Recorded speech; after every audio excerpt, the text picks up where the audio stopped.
What's up, guys? Welcome to the Stat Street Sports channel. The Stat Street Sports podcast. I'm your host, Jarrell Hicks, here to bring you episode 13 of the podcast, man. Let's get right into it, and let's start with some respect, giving some respect to the Phoenix Suns. The Phoenix Suns are now the number one seed in the NBA Western Conference, so shout out to them. But, without the way, real quick, let's be honest. Let's have a real talk. You know, can the Suns be real title contenders? Are they legit? Are they real title contenders? I say yes. I say yes, man. The team, and look, this doesn't mean much, to be honest. This doesn't mean much, but when I play Madden, when I play 2K, I pick teams, when I do franchise mode, I take over teams who are right on the cusp, right on the brink of being playoff contenders, of being legit title contending teams. They just need a little oomph, you know what I'm saying? And I think I like to play a good GM, you know what I'm saying? Me and my boy growing up used to want to be, dream to be, if not playing professional sports, at least being the GM or manager or team president, something like that, so we can pick our roster, build our own roster for certain teams. Um, and I definitely think the Suns, the last couple years, have been the top of that list. You know, they have a great scorer in Devin Booker. They have a good big man in DeAndre Ayton, who'll give you on his best on average nights. He'll give you about 15 and 8 rebounds, 15 and 10. You know, he can go for 20 and 10, 20 and 12 when he's having a good night. Jay Crowder, Cam Johnson, Chris Paul now, who we all know Chris Paul is a guaranteed playoff ticket, for the most part. They have a good time. My favorite guy out of the whole entire team is Mikal Bridges. 3 and D guy. I think he was drafted 3 years ago now. First drafted by the Sixers, his hometown. He was traded with, I think, Zaire Smith to who was drafted by Phoenix. He's also another shooting guard, 3 and D guy. He's been traded away to somewhere else now. I think the Pistons or somebody maybe, but he hasn't really panned out. But Mikal Bridges definitely has. He's a lockdown 3 and D guy. Great perimeter player, great perimeter defender. I like him a lot. He's my favorite player from that team. But yeah, the Suns are legit. Uh, from the West, right? But if if they were to somehow, well, let's break it down first before I go to the East. So, okay, they're to me number one seed, cool, but when everyone's healthy, well, at least they're healthy right now. Jamal Murray out for the year with Nuggets, so to me they're already cut out. If Jamal Murray's gone, but you have the Suns, the Clippers, the Lakers, and the Jazz now, who are the best four teams in the West, in my opinion. The Jazz are no for me. I never believed in them. I never will, never have, never will. I've never been a Rudy Gobert fan, to be honest. And Donovan Mitchell, we all know he's compared to Dwayne Wade, my favorite player of all time. And I see the resemblance, I see the similarities, but he's just not as consistent as Wade was at this stage of his career. Wade won a title, and I'm not saying Mitchell has to win a title by this year. I'm not saying that, but Wade was a champion, an NBA champion. What, year 3, year 4? You know what I'm saying? And he was more consistent. He played more stronger than Donovan Mitchell does. Mitchell give you spurts where like, man, he's great, man, he can be great, but he doesn't show it enough. He's not consistent enough right now to really hold value to the Dwayne Wade comparison, in my opinion. And I watched Dwayne Wade since I was, like I said, since Dwayne Wade, I think second year. I've been a Dwayne Wade fan. I was like maybe 11 years old, I think, something like that, 10 years old, and I've been a stan ever since. So I've seen all Dwayne Wade plays for the most part. I've seen his years. No, I've seen him with the Bulls, seen him with the Heat again, seen him with the Cleveland Cavaliers, and I just think, I've seen all the Wade career. I just don't. I see the comparison with him and Donovan Mitchell, but Wade's a different level. You're a Hall of Famer for a reason. and Mitchell isn't quite living up to that comparison quite yet. You know what I mean? To me personally. But so the Jazz, I say no. Um, who I say the Clippers, if they're healthy, if they're clicking, they're definitely a threat. Can the Suns beat them if they're healthy? I don't know. I don't know. The other day the Suns beat the Clippers, but Kawhi Leonard was out, Serge Ibaka was out, Pat Beverly was out. It's like and everybody was celebrating the Suns. All legit, the Suns beat the Clippers, but the three of the best players were out though. Three of their best, three of their starters were out. So it's kind of like was it that impressive? You know what I'm saying? But can the Suns beat the Clippers? I say no. Can they beat the Lakers if when they get their rhythm and their groove back and everyone's healthy? LeBron came back tonight, or last night, and they lost to the Kings, but he looked pretty good. AD came back earlier last week. He looked okay. But if they get their groove back, they got the playoffs should be coming.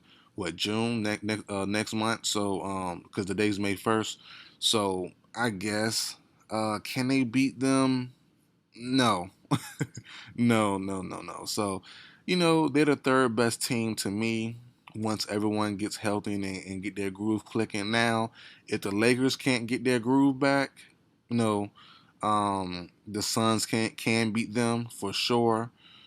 But like I said, if they run into the Clippers and they're healthy and their mindset is right, I don't see them beating the Sun. I don't see the Suns beating the Clippers. Now, if they were to beat the Clippers and the Lakers, and they represent the West in the NBA Finals, I think they will get slaughtered by the Nets, by healthy Nets, and by a healthy 76ers led by Joel Embiid. Now, if the Suns can luck up somehow, get to the finals, and face the Celtics or the Bucks, I'll give them a chance. Now, the against the Celtics, I have them winning. Against the Bucks, I don't know. I don't know, man. It just depends on Giannis. Depends on Giannis, man. We know Giannis struggled the last couple years in the NBA playoffs, but I think once he break through to the finals, I think it's gonna be a wrap. I think he's gonna get to multiple finals once or if he ever breaks through.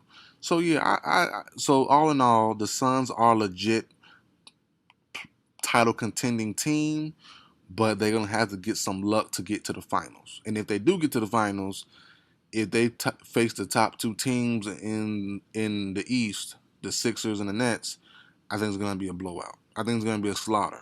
4-0, 4-1, not going to be that competitive to me personally.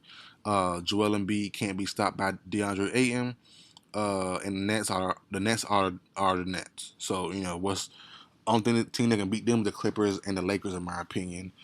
If the Nets go to the finals, so I gave them respect. The Nets are a good team. They're solid, but they have a little luck this year. With Jamal Murray being out, he was out. He got towards ACL a couple weeks ago. The Lakers have been healthy since early March, and the Clippers, they always rest their guys. So, but I do wanna start with them to give them my respect because I do see them. They've been balling all year. Chris Paul has been great. I like their roster a lot.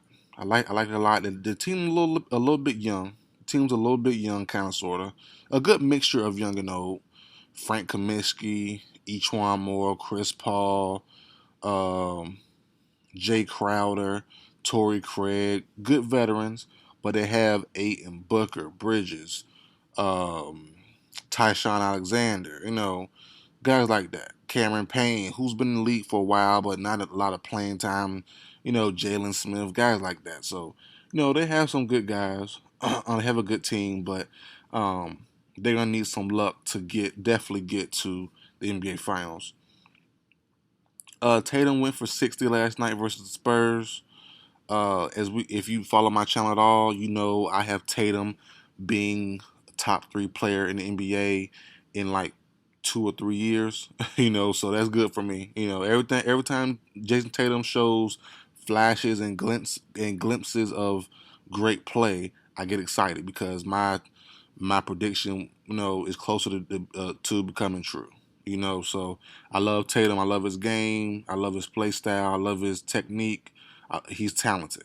So him scoring 60, him getting his groove, and then I said before, the Celtics will go as far as Tatum can definitely take them. You know what I'm saying? I understand you need multiple stars and multiple good players, and the Celtics have that. Tatum, I don't think is ready right now to lead them to the finals. Like I say, they might can get there. They might can get there. You know what I mean? If they face unhealthy Nets or the Sixers aren't on their A game, the Celtics might can beat them. If Tatum can go off like how he did, not 60 every night, but he can go off, give you 30 plus. Tatum can give you that. I think. Oops, my bad. Hope y'all can't hear that. Okay, sorry about that. If you did hear that, but yeah, if Tatum can give you 30 plus a night consistently, which I think he will the next couple years, but if he does it earlier this year, no, if he does it earlier than I expect him to start this year from now to the playoffs, they might can get there. They might can get there, man. They might can get to the finals. You know what I mean? But we'll see. But it's good. It's good to see him. Doing that, scoring 60. 'Cause he scored 40 a couple weeks ago, I believe. He was good last year. He struggled in the bubble, but before the bubble, he was pretty solid. So I like Tatum, man. I like him a lot. I have big plans for him in the future. I have a big predictions for him. Top three guy, scoring title, stuff like that. So, yeah, that's good for me. All good for me, man. So, I guess the last basketball topic I have to get to in this episode is Julius Erving. The great Julius Erving, Dr. J. And I'm not going to stay here too much, respect my elders. But Julius Erving leaves LeBron James. I'm reading the headline. Julius Erving leaves LeBron James off his list of all-time greats. And we all know the reason why. He said, I believe, to Chris Haynes that LeBron started uh, the team up era, whatever. And we know that's not true. That happened all in the 60s and 70s and 80s and all that stuff, blah, blah, blah. I'm not getting into all that. But why? My question is, and people have their own opinion, I'm cool with it. But my question is, why would that change your viewpoint on what he does? Karl Malone off the court shenanigans are what they are. And we know what they are. You know what I'm saying? Uh, Other people have done things, on this list that are bad. You know what I'm saying? Just keep it like that. I'm not gonna go too crazy into it. But you penalize what somebody's done as an NBA free agent. Like, I don't understand. Because you put super teams together and partner up with other good players, you so-called, I mean, he didn't say this quote unquote, but I'm guessing he's saying he ruined the league because he picked his own team, and I fault you in that. I don't understand. Just go off talent alone, go off skill set alone. Um, I don't understand. But let's look at Dr. J's all-time starting five list or all-time team list. So the first five: Oscar Robertson, Jerry West, Elgin Baylor, Chamberlain, and Bill Russell. Okay, so going off that first five, where LeBron could fit in at, who could go? Um, Oscar Robertson and LeBron James are similar players. Not similar, but you could say they're in the same lane. So LeBron is definitely better to me than Oscar Robertson. I know what he did. Great player. I get it. The daggone triple doubles. I get it. But LeBron is better. Jerry West and LeBron James. LeBron is better. Elgin Baylor and LeBron James. They are better. Chamberlain and Russell. They are two centers. I'm not going to compare them to LeBron, so you can keep those two. But LeBron is better than Robinson, Jerry West, and Elgin Baylor. So He can go anywhere out. He can go anywhere in those three spots. If you were asking me, I would probably take out Robinson since they're the same style of player. You know what I'm saying? Now, to the second team: Jordan, Magic, Larry Bird, Karl Malone, and Kareem Abdul-Jabbar. Now, Karl Malone is a 4, Kareem is a 5. I'm not even going to go there. Leave them where they're at. This is between Jordan, Michael Jordan, Magic Johnson, and Larry Bird. LeBron's better than Magic for sure. They're in the same lane for sure. They're compared to for sure. So you can take out Magic or you can take out Larry Bird. I would probably take out Magic, put LeBron there. It'd be Jordan, LeBron, and Larry Bird. I have LeBron personally better than Michael Jordan, but they're not the quite, you know what I mean? The same as Oscar Robertson in the starting five. LeBron is a direct descendant of the Oscar Robertson, Magic Johnson type of player. So that's why, and he's better than those guys in my opinion. So that's why I have him taking out those two guys on those first team and second team spots. So LeBron definitely has a spot to fit in those groups, and LeBron should be up there to be honest. So that's just being frank with it. I believe Magic Johnson has said himself LeBron's better than him. I believe he said that. So you know LeBron should be there, plain and simple. So I'm not gonna judge him too hard. Like, look, he's a great player of all time. Julius Erving, Dr. J is a great player. I can't disrespect his opinion, but I can disagree with it, and I just don't see how you can, you know what I'm saying, say that to be no to be quite frank with the Celtics history, the Lakers history. Come on, man. Come on. So, but that's just my opinion on that. Staying with basketball, high school basketball, that is, number one high school prospect in the 2022 high school basketball class, Emoni Bates decommits from Michigan State. Now, I did a video on this late last night. It got no views, so it might be taken off my channel, to be honest. But to say the same thing I said there on that video, Imani Bates, I mean, this is a dub for me. Like, I've been saying this for a couple years now. I think, well, he committed last year, I believe, on ESPN. But this was a move. I was like, duh. Like, he's too savvy for the college game. And in college, it's still an option. But I just think it's the NBA G League or overseas type thing for him. And I think overseas is not gonna happen. So I think it's a G League, like, for sure. You know, college, he's too good for college. The same way I felt about Chet Holmgren. You know what I'm saying? And he stayed committed to Gonzaga, the 7-1, or is it 7-1, 7-2, 220, 205, whatever he is, the daggone unicorn guy. He could have went straight to the NBA G League. But I think he should have, to be honest. But college is going to be a good test for him because he's going to get banged around. He has to learn. He has to learn to deal with that first before jumping to the NBA ranks. Imani Bates, he's a small forward. He's not a center like Chet Holmgren. He's skinny.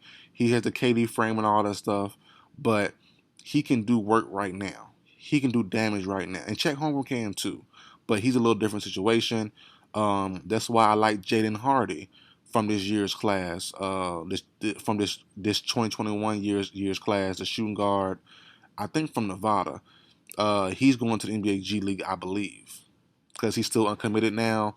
And the Crystal Ball, I believe, from 247, whatever it's called, Sports 247. They have him going to the G League, and that's a great move for him. But he can do his thing right now with no problem. And I think Bates is better than him, and Bates should have no problem. Bates' offensive game is elite, is dangerous, is treacherous. He's gonna be a problem, and we all know that. So, yeah, he should skip college. Bates should skip college, go to the NBA G League. And in my video, I was saying he could potentially get $1 million per night for that one season. Jalen Green, Jonathan Kuminga, they got, I believe, a reported $500,000 to play for the G League. I think Bates will get more, at least $750,000. I think because I don't know if he's more popular online than Jalen Green. I doubt it. I doubt it. If I were to guess, I doubt it. But he's a better player than those two guys. So I don't know personally, but I would give Bates more money. You know what I mean? 'Cause I think, yeah, I definitely think Bates could draw more attention to the G League than Jalen Green and Jonathan Kuminga did. I watched most of their games for the NBA G League team. I was impressed. I liked what I seen. They were both pretty good. No, and the Shea Nix and those guys, they were pretty good. Isaiah Todd, they were pretty cool.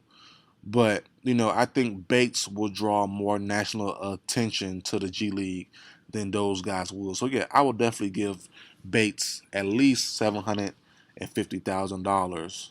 I think he's more valuable to the G League than those that first class Green and uh, Jonathan Kaminga was, to be honest. So yeah, that's that on that, to be honest. But I really thought Chet Holmgren would go to the G League as well, but it is what it is. No problem. But like I said, he's a little different position than Bates and Jaden Hardy. So that's really it with the basketball playoffs. About a month away, so I'm ready for that. Recapping UFC 261. I do a podcast every Saturday. So uh, I did it. I think the morning of the fight day. I had Kamaru Usman winning. I had Rose winning, and I had Shevchenko winning. Easy. I was perfect there. I was more the Shevchenko one was cool. No, she dominated the entire thing. I think a 2-round fight. The Rose Jelly Wing fight. I was very scared for Rose. Rose is my second favorite fighter in the UFC behind Amanda Nunes. And we all know about Rose, her mindset, the mental health stuff like that. I was curious to see if her mind was in the right place for this fight, and she came out. She came out and knocked her out the first minute in 18 seconds. So it was definitely there. She caught JD Wayne slacking. The low leg kicks back to back to back. Then got her with the high kick right to the perfect spot on the jaw. And Zhang, I'm pretty sure, thought it was a low kick coming and blocked kind of low and put her hands down. And she just got caught. Um, Rose was was the underdog in this fight betting wise. I knew I should have bet on her. I was so upset that I didn't. But yeah, great for Rose to win. Jorge Masvidal, Kamaru Usman. I mean, I knew it wasn't going to be a real good fight. I said that. I've been saying that since the fight was booked. I didn't see the point of it. And Kamaru Usman proves that once again. He's the best fighter in the world right now. Let me check the rankings. I know Kamaru Usman was saying he wanted to be the pound for pound, which I agree with right now, especially since Khabib is gone. Let me see if he's the pound for pound best right now. Let me see. I just clicked on it. Uh, John Jones still number one for men's pound for pound. Wow, still. Wow, I'm surprised about that one. Wow. Yeah, so Kamaru's still number two. I don't know how John ain't fought in about a year. I don't see how John still got it. But okay, okay.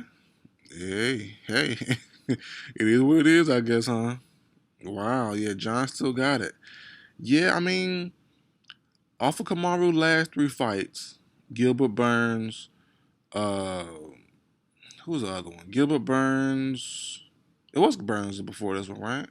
Yeah, so Jorge Burns and Jorge again. Oh, let me check up Kamaru Usman's last couple fights. I might be tripping. He fought somebody before Burns, right? Or am I wrong? I mean, fought somebody after Burns. Let me check. Uh, who he fight last? Okay, yeah. So Masvidal, Burns, and Masvidal again. Yeah. So yeah, his last two fights, both knockouts with that jab. He's dangerous. He's dangerous. He's definitely the baddest man in UFC right now, for sure. When he brought that jab against Burns, I'm like, okay, That's different. We ain't seen that from Kamaru yet. Not consistently, not as vicious as he was with those jabs against Burns. And then the knockout Jorge Masvidal, his next matchup, and looked even better than he did against Burns. Yeah, give it to him. So yeah, I'm shocked about that one. But yeah, my UFC 261 breakdown. I did the videos on YouTube already, so I'm not gonna go too in depth on it. But it was a good card. It lit up to the hype. Shout out Chris Weidman, the nasty leg injury. But it's ironic what happened to him because we all know, um, the him and Anderson Silva history. And a not funny thing, but the thing is, my first ever UFC pay per event was the Anderson Silva Chris Weidman 2 card where Silva broke his leg. I was in college. I wasn't in college. I was a rising senior in high school. I played football. I was pretty good too, but I was at a college for like a week at like a football camp. We stayed on our own. I was in like DC area. I'm from Virginia, but I was in DC for the first time ever, Washington D.C. at a college in D.C. and we stayed on campus for a whole entire week for the summer, like a week and a half. And just for fun, the camp counselors were like, "Hey, let's just watch, this Silva versus Whiteman 2 card. Whiteman, I watch UFC anyway since I was a little younger, probably a young teenager. So, I was familiar with everything.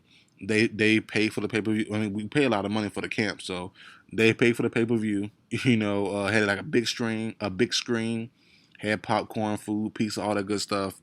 And the fight card was over. Once I think Silva broke his leg in the first round.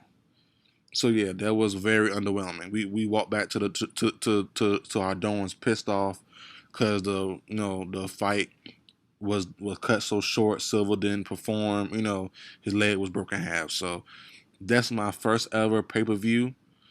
And the funny thing is, fast forward now, well, 11, 12, about 19 years now. Fast forward now, and one of my, because I think 261 might have been my first pay per view paying for since then. And I didn't really pay for that one, that Chris Weidman Anderson Silva 2 card. I mean, I did. I guess I paid for for the program, but yeah, this UFC 261 was my first time paying.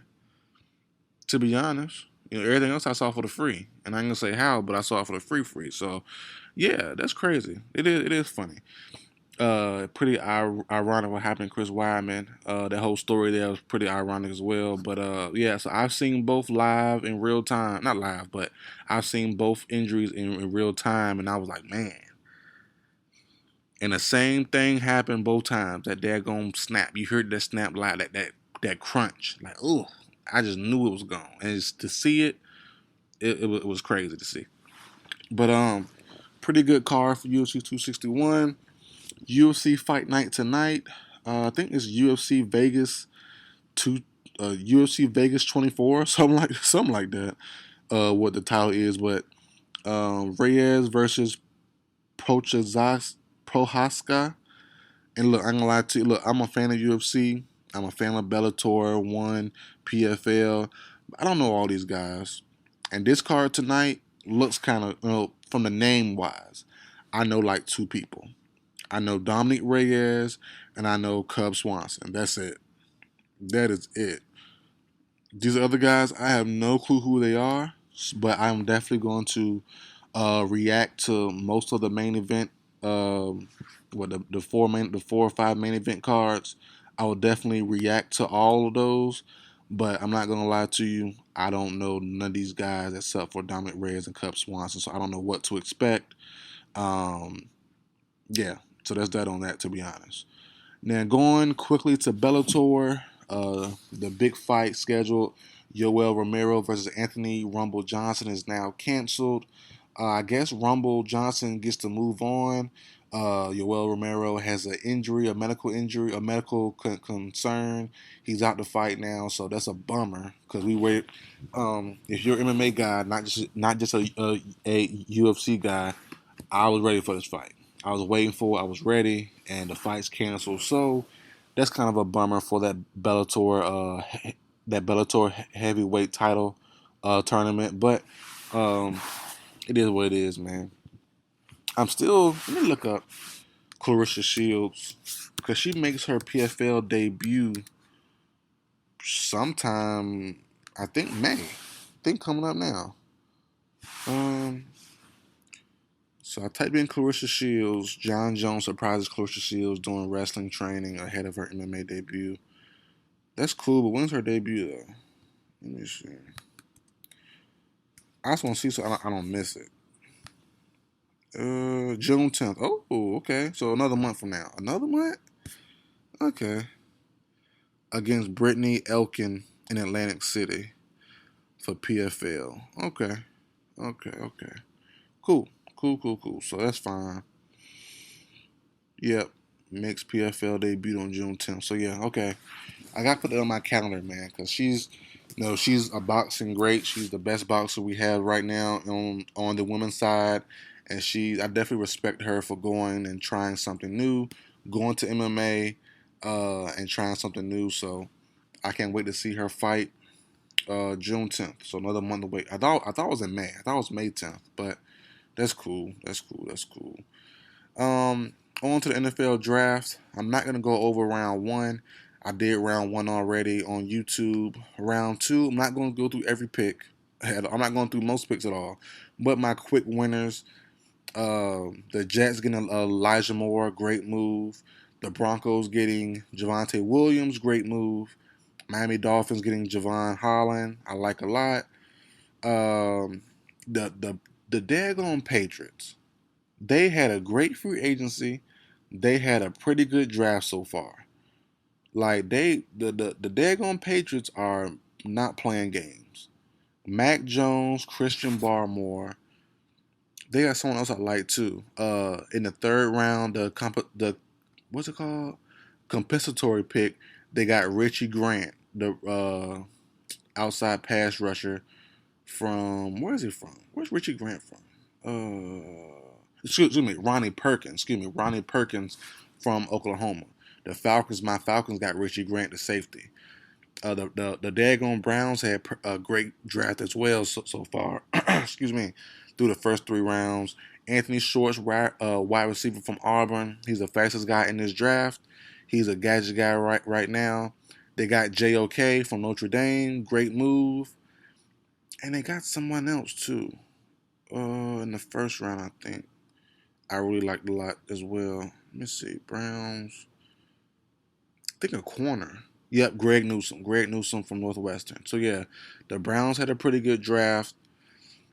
I love the JOK move a lot. Uh, I was real curious with the Rams getting Tutu Atwell in the second round. That was wild to me.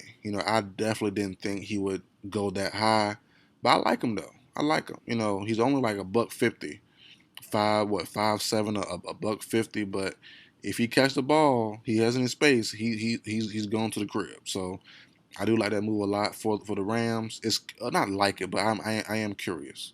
I really am curious.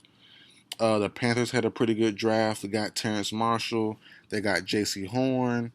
Um, the daggone Chiefs. The Chiefs. They short, bro. The Chiefs came in the offseason with so many offensive line holes. I think they cut two of their tackles, and they have made the best moves possible to get Pat Mahomes, that great O-line, back. They got Orlando Brown Jr. via trade. They got Joe Tooney via free agency. Who else they got? They drafted Creed Humphrey from Alabama, the center. I mean, excuse me, from the center from Oklahoma. They got someone else as well. Uh, they traded a first round pick to the Ravens, I think. Yeah, they got someone else as well. I forgot who. Man, who was it? That might be it. Nick Bolton in Missouri. Yeah, that might be it. Chiefs. That's it. Okay, yeah. So yeah, but yeah, they have really shored up that offensive line. Like they done. Cal Long. Cal Long for free agency. Yep, Cal Long, former Chicago Bear, who retired a couple years ago, came back this year, joined the Chiefs. He looks to be in fantastic shape. So yeah, the Chiefs made some great moves to shore up their offensive line. Made awesome moves. So yeah, they have Orlando Brown Jr. at tackle. They have Joe Tooney at center, Creed Humphrey. No, Joe Tooney's a guard, right? Yeah, Joe Tooney at guard, Cal Long at guard, Creed Humphrey now at center, and I forgot who their right tackle is. I think their right tackle was hurt last year, right in the playoffs, so he got hurt. Um, so yeah, their offensive line is back intact now, even better than ever in my opinion. So yeah, if they can stay healthy, the Chiefs are back in action. So a lot of teams in this draft have definitely got better. The standouts to me, the Patriots, the Browns, the Chiefs, the Dolphins. The Cowboys didn't have a bad draft either, to be honest. The Cowboys had a pretty good draft as well. But yeah, the the Patriots, Browns, Chiefs, and probably the Dolphins are my biggest winners from this year's draft so far.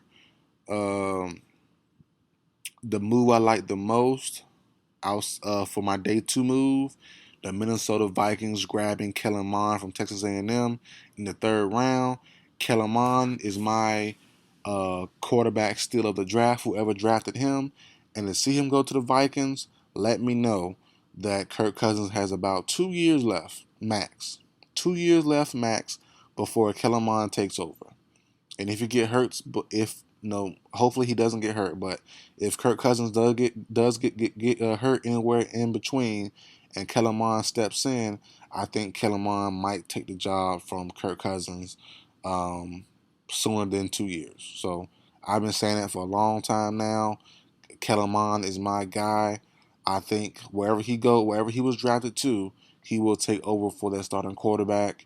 And Vikings, Kirk Cousins, you got 2 years left. 2 years left, man. I think Kellen Mond will be the starter for that team. If injury does happen, I think he will be in there earlier, and I think he'll be taking over earlier.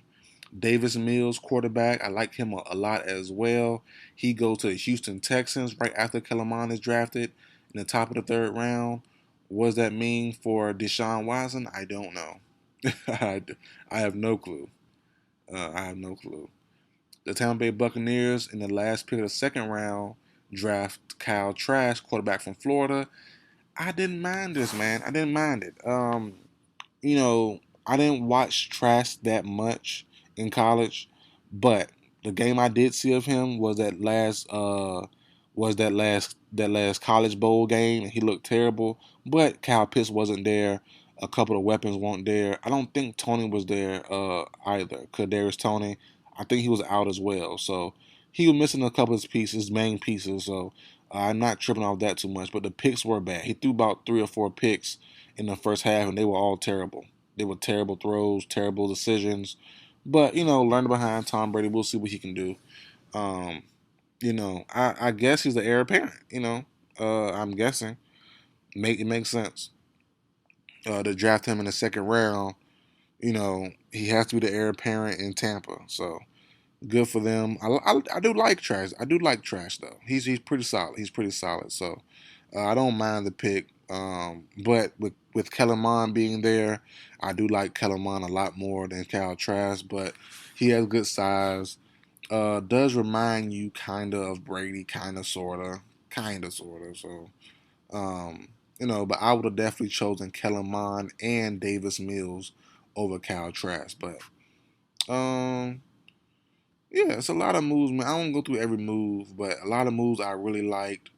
Washington football team getting Diami Brown from North Carolina. I liked it. Amari Rogers from Clemson going to the Packers. I liked it. Tommy Tremble, tight end, going to the Panthers. I like it. Just a lot of moves, man. I really like. Ronald Moore from Purdue going to the Cardinals. I like it. So, a bunch of moves I really enjoy. I hope everyone pans out. But the one I really want to not talk about, but I really want to highlight the New York Jets, top of the second round, get Elijah Moore for Zach Wilson. That's going to be a great duo.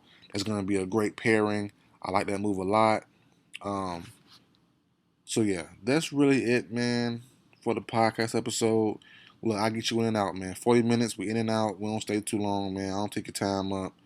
Um, we come to talk about stuff, get in, get out, man. So that's it for the podcast, man. Don't forget to follow the Stat Street Sports channel on all social media sites: Facebook, Twitter, Instagram, Tumblr, all that good stuff. The podcast is available on all podcast platforms: iHeartRadio, Apple Podcasts, Spotify, wherever you find podcasts at. For the most part, the Stat Street Sports channel, Stat Street Sports podcast should be there. So that's it for video, guys. Like, share, comment, subscribe. I will see you guys next time.